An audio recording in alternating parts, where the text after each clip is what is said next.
जय शनिदेव, जय श्री राम। भाइयों, आज का जो हमारा विषय है गुप्त धन नागमणि योग। सबसे बड़ा ये योग होता है और सबसे बड़ा ये गुप्त धन होता है। इसके बारे में आज मैं आपको जानकारी देने वाला हूँ। अगर आपने चैनल को सब्सक्राइब नहीं किया तो पहले चैनल को सब्सक्राइब करिए, लाइक करिए, शेयर करिए।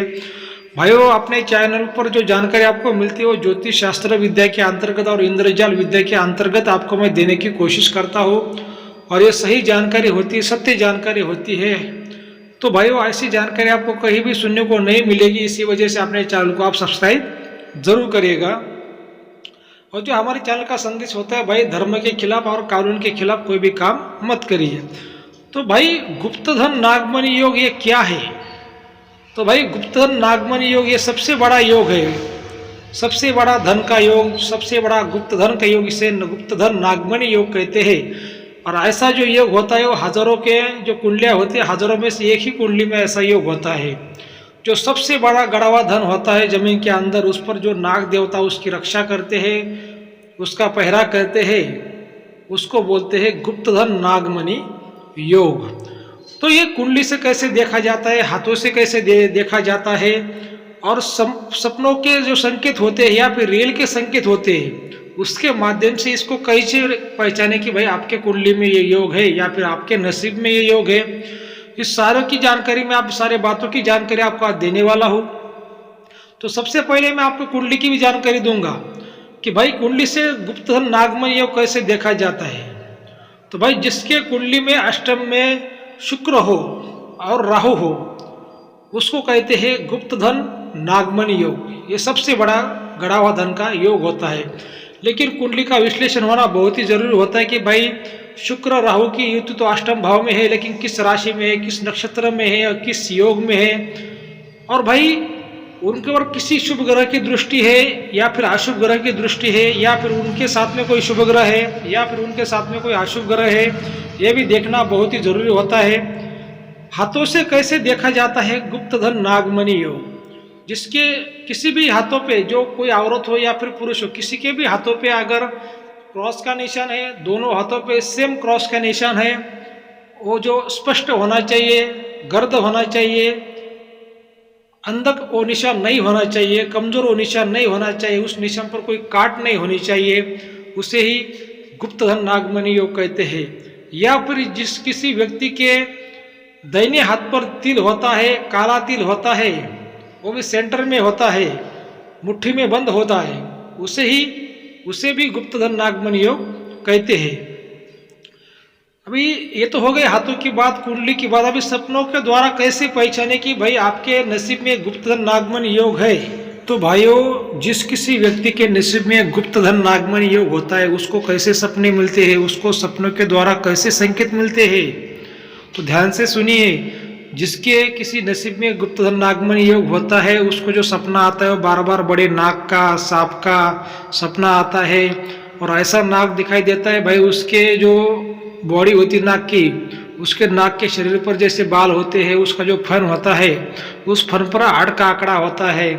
ऐसा काला नाग या फिर लाल नाग, बड़े बड़े फन वाला नाग, बड़ा नाग, ऐसा उसको सपने में बार बार दिखाई देता है। ये सपनों में गुप्तधन नागमणि योग का वो सपने का संकेत माना जाता है।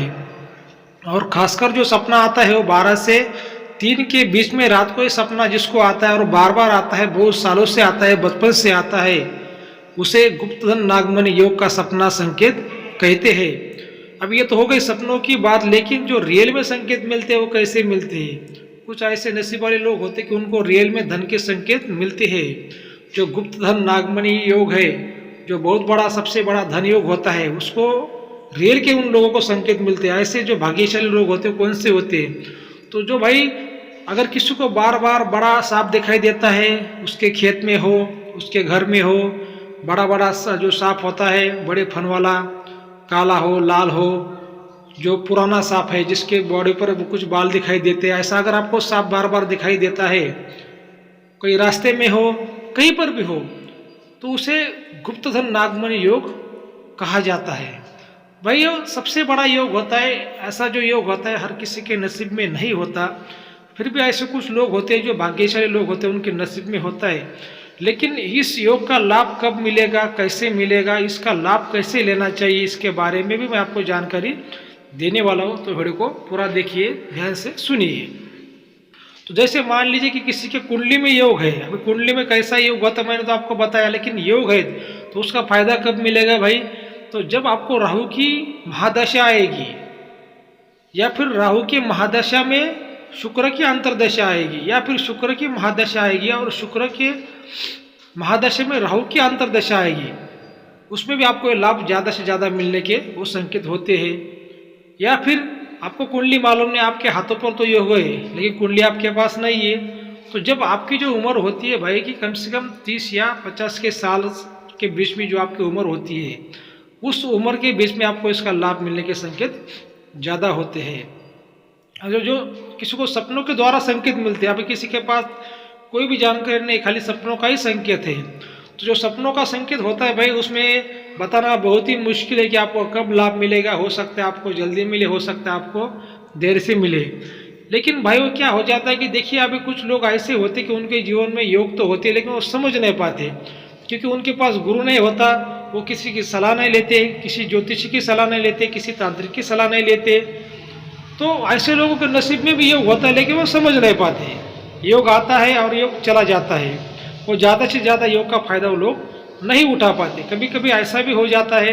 अभी बात रही जिसको रियल में संकेत मिलते हैं भाई उसकी ज़िंदगी में योग कब आएगा? तो भाई जिसके जीवन में रियल में गुप्तधन नागमन योग के संकेत मिलते हैं तो भाई उसके नसीब में वो बहुत ही पावरफुल योग रहता है, तो उसको कभी भी उस योग का फायदा उसको मिल सकता है।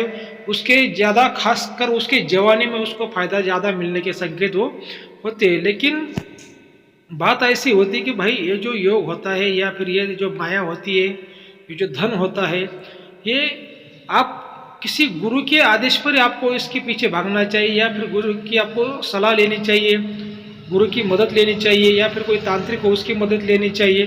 कि अकेले के बस की बात नहीं होती भाई। मान लीजिए आपके जीवन में योग है लेकिन उसकी जानकारी आपको ज़्यादा नहीं होती, या फिर आपके सिर पर किसी गुरु का आशीर्वाद नहीं होता, तो फिर इस योग का लाभ आप ज़्यादा से ज़्यादा नहीं उठा पाएंगे। अगर कुछ गलत हो गया तो फिर इसमें आपकी जान को भी खतरा होता है। देखिए भाई जो हमारा सनातन हिंदू धर्म है इसमें बड़ी बड़ी विद्या है, बड़े बड़े चमत्कार है, लेकिन बात अभी ऐसी हो गई कि जो कलयुग है, कलयुग में जो जब तब पुरत है वो कम हो गया। इसके कारण भाई आप लोगों को भगवान भी नहीं दिखाई देते और शैतान भी दिखाई नहीं देते। शैतान भी है, भगवान भी है, राम है तो रावण भी है, दिन है तो अंधेरा भी है, सब कुछ है। लेकिन अपने अपने मन की बात है, किसी को सही लगता है किसी को गलत लगता है भाई। लेकिन भाइयों ये जो योग होते हैं, जो धन की योग होते हैं, ये नसीब के कारण ही बनते हैं। जो आपका जो पिछला जन्म था उसमें आपने क्या पुण्य किया, आपने क्या गमाया, क्या कमाया, कितने भगवान की भक्ति की, क्या पाप किया, क्या पुण्य किया, उसके कारण ही योग बनते हैं और इस जन्म में आपको उसका लाभ वो मिल जाता है। तो मुझे लगता है कि भाई आपको ये जानकारी अच्छी तरह से समझ में आई होंगी। तो भाई अगर आपको कुंडली का विश्लेषण करवाना है, कुंडली बनवानी है, या फिर हस्तरेखा का आपके विश्लेषण करवाना है, ज्योतिष शास्त्र का आपको कुछ ज्ञान लेना है, विश्लेषण करवाना है, तो दिए आपको स्क्रीन पर जो नंबर दिखाई दे रहा है आप हमें उस पर संपर्क कर सकते हैं। लेकिन जो हमारे चैनल की सुविधा है वो फ्री में नहीं है, इसमें जो कुछ फीस होती है, जो दक्षिणा होती है आपको भाई देनी पड़ती है। बहुत से लोगों को लगता है कि भाई गुरुजी तो पैसा क्यों लेते हैं, गुरुजी दक्षिणा क्यों लेते हैं। भाई गुरुजी भी हूँ लेकिन गुरुजी को भी पेट होता है, परिवार होता है, गुरुजी को कहीं भी फ्री नहीं मिलता। मुझे भी अगर कुछ लेना है तो मुझे भी पैसा देकर ही लेना पड़ता है। इसी वजह से भाई आपको दक्षिणा ये फीस देनी पड़ती है, किसी को सही लगे या फिर किसी को गलत लगे। तो ठीक है भाई, अपने चैनल को सब्सक्राइब करिए, लाइक करिए, शेयर करिए। जय शनिदेव, जय श्री राम।